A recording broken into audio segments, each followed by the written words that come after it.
Yes. Dan di sana Rara lagi menjalani studi gitu ya? Iya, Rostov State Transport University. Rostov namanya. State University. Nah, mungkin Yes. Rara bisa kasih gambaran suasana di kota apa tadi namanya? Odon. Rostov.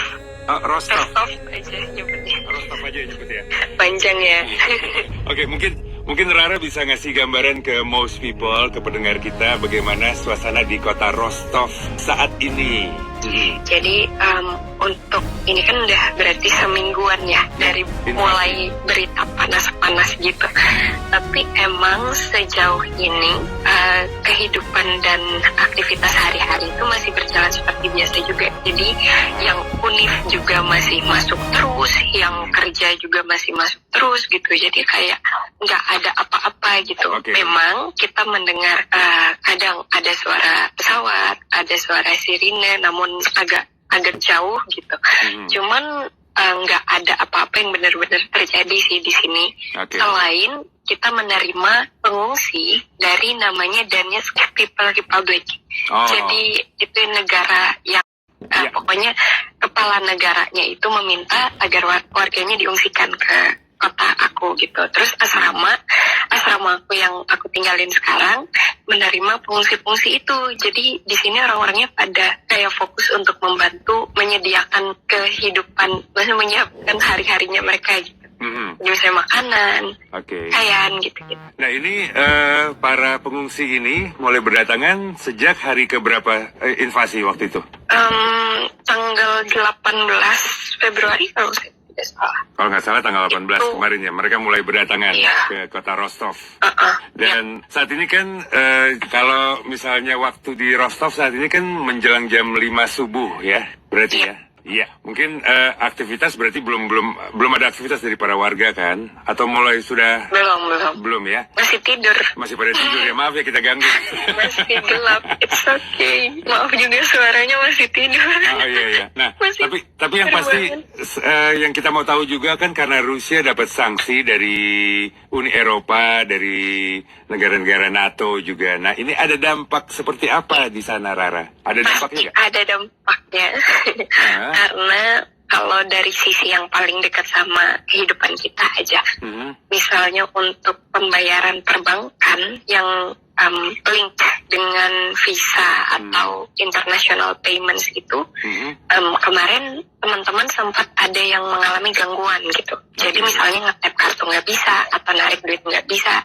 Cuman ini baru apa ya, maksudnya kayak isunya masih baru banget. Jadi masih ada yang bisa, ada yang enggak. Jadi masih ya oke lah sejauh ini. Cuman emang lumayan ini sih jadinya orang-orang panik juga karena untuk penarikan di ATM itu juga akhirnya banyak banget orang yang ngantri panjang banget gitu untuk ngambil cash, dan beberapa ATM bahkan memberlakukan pembatasan penarikan. Jadi maksimal berapa kemarin boleh ngambil berarti? Berapa rubel? Berapa ya? Pokoknya aku nggak terlalu dengar sih, soalnya pokoknya buat sendiri kebutuhan ngambilnya itu di awal banget gitu. Jadi masih kesempatan bisa narik banyak. Oke. Aku nggak baca pasti sih, sorry. Oke, Rara masih pagi juga, masih pagi buta juga gue suruh ngitung duit ya. Oke, kita ngobrol-ngobrol lagi barengan sama Rara Godwin yang ada di kota Rostov, Rusia, tentang suasana di sana, bagaimana juga dampak dari sanksi yang dikenakan ke Rusia bagi warga negara Indonesia di Rostov. Right now, prime time.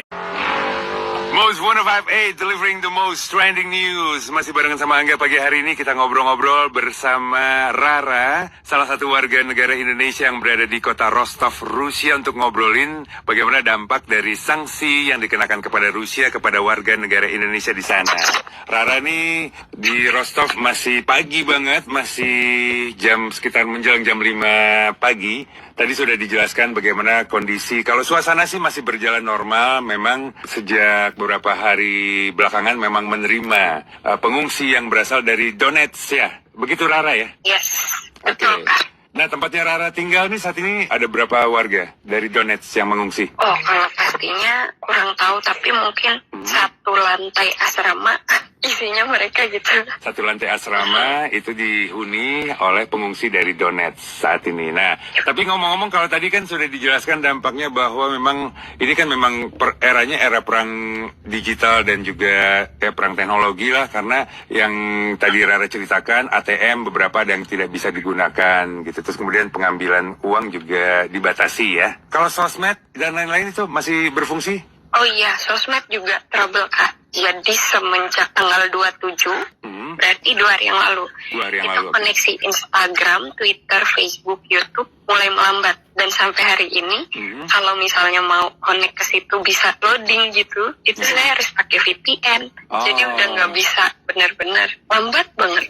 Oke, dan tentunya ini sangat menyusahkan lah untuk warga di Rostov ya. Di Rusia juga nih, satu Rusia deh kayaknya. Satu Rusia ya? Iya. Oke, baiklah.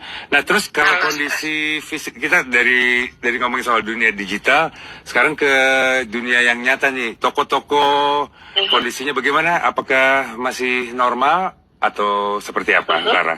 Kalau toko-toko sendiri beberapa kali belanja tuh sampai 2 hari yang lalu juga, itu masih lumayan normal. Harga-harganya juga masih di range yang normal, gak ada yang naik. Panic buying juga gak ada, jadi insya Allah kalau kebutuhan sehari-hari benar-benar masih aman sih. Cuman mungkin ke depan akan agak berkurang gitu. Jadi misalnya kemarin sempat dapat isu kalau di kota ini pemasok, misalnya pabrik mulai mengurangi packagingnya. Jadi misalnya pasta biasa dijual 350 gram, sekarang jadi 320 gitu.